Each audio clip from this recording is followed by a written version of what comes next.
Assalamualaikum warahmatullahi wabarakatuh. Nama saya Jidan dari MKS 3B. Di sini saya akan memaparkan ujian tengah semester Bank dan Industri Keuangan Non-Bank. Adapun tugas Bank Indonesia sebagai Bank Sentral Indonesia adalah menetapkan dan melaksanakan kebijakan moneter guna menjaga sistem perekonomian di Indonesia tetap stabil. Maka dibuatlah sebuah kebijakan moneter. Kebijakan moneter sendiri berfungsi untuk menjaga dan mengendalikan jumlah uang yang tersebar di masyarakat tetap stabil, sehingga harga barang-barang pokok juga tetap bisa dikendalikan.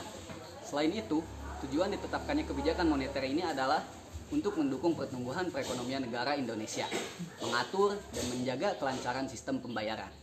Ada dua sistem pembayaran yang bisa digunakan di Indonesia, yaitu sistem pembayaran tunai dan sistem pembayaran non-tunai.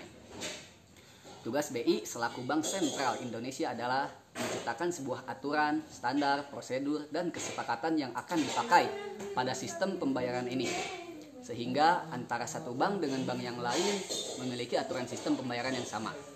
Dengan begitu, sistem pembayaran non-tunai dan tunai di Indonesia bisa berjalan dengan lancar. Mengatur dan mengawasi perbankan di Indonesia. Tujuan dari pengawasan ini adalah menciptakan kestabilan dalam sistem keuangan Indonesia, serta membatasi risiko dan juga biaya krisis sistematik yang mungkin akan muncul di kemudian hari. Biasanya pengawasan yang dilakukan oleh BI ini merupakan pengawasan makroprudensial dengan tugas yang dimiliki oleh BI ini. Maka sistem keuangan di Indonesia bisa tetap stabil untuk jangka waktu yang lama.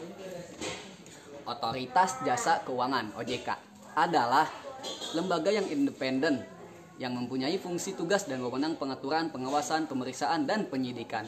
OJK dibentuk berdasarkan Undang-Undang Nomor 21 Tahun 2011 yang berfungsi menyelenggarakan sistem pengaturan dan pengawasan yang terintegrasi terhadap keseluruhan kegiatan di dalam sektor jasa keuangan.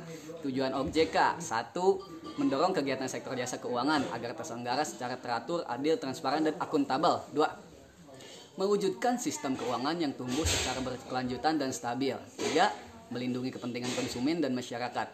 Fungsi OJK menyelenggarakan sistem pengaturan dan pengawasan yang terintegrasi terhadap seluruh kegiatan di sektor keuangan. Tugas OJK melaksanakan tugas pengaturan dan pengawasan terhadap 1. Kegiatan jasa keuangan di sektor perbankan serta non-perbankan. 2. Kegiatan jasa keuangan di sektor pasar modal. Dan 3. Kegiatan jasa keuangan di sektor perasuransian dan pensiun, dana pensiun, lembaga pembiayaan, dan lembaga jasa keuangan lainnya. 3. Saya akan menjelaskan pengertian pasar modal syariah, perbedaan suku, saham, dan bagaimana mekanisme transaksinya di pasar modal syariah. Pasar modal syariah merupakan kegiatan pasar modal yang tidak bertentangan dengan prinsip syariah di pasar modal. Kemudian, jika terdapat produk dari pasar modal syariah: 1. Saham, 2. Sukuk, 3. Reksadana syariah. Kemudian, saya akan menjelaskan perbedaan dari ketiga produk syariah tersebut. 1. Saham. Saham merupakan surat berharga bukti penyertaan modal kepada perusahaan.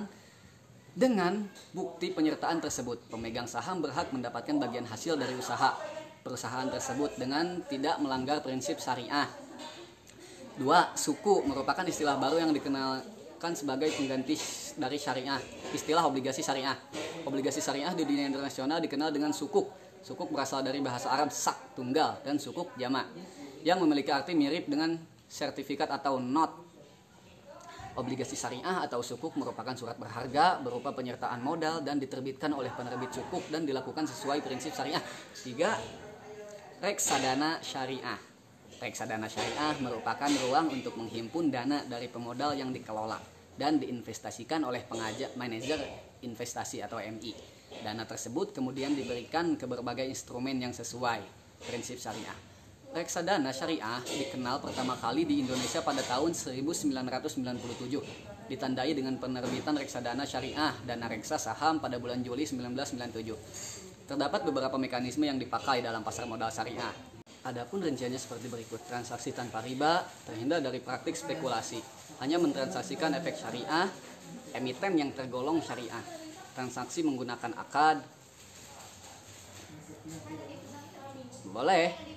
Asuransi syariah adalah sebuah sistem di mana para peserta saling menanggung resiko dengan menghibahkan sebagian atau seluruh kontribusi melalui dana tabaru yang akan digunakan untuk membayar klaim atau jika terjadi musibah yang dialami oleh sebagian peserta. Peranan perusahaan di sini adalah sebagai pemegang amanah dalam mengelola dan menginvestasikan dana dari kontribusi peserta. Perusahaan bertindak sebagai pengelola operasional jasa, bukan sebagai penanggung seperti pada asuransi konvensional. Asuransi kesehatan. Asuransi kesehatan hampir sama dengan asuransi kendaraan. Ketika kita membayar premi, maka kita akan dilindungi 1 tahun ke belakang. Apabila terjadi kecelakaan atau kendaraan kita, maka asuransi akan membayar kerusakan yang terjadi. Apabila kendaraan tidak terjadi apapun, maka premi asuransi yang dibayarkan akan hangus. Begitu juga dengan asuransi kesehatan. Apabila kita sudah membayar, maka kita akan dilindungi 1 tahun ke belakang. Jika kondisi kita sehat walafiat, amin, tidak terjadi klaim, maka premi yang dibayarkan akan hangus. Lalu, di mana letak kerugiannya? Bukankah kita sudah dijaga oleh asuransi kita, terjadi maupun tidak terjadi risiko? Artinya kita harus bersyukur atau kesehatan yang terjadi dalam 1 tahun kemarin. Sekian.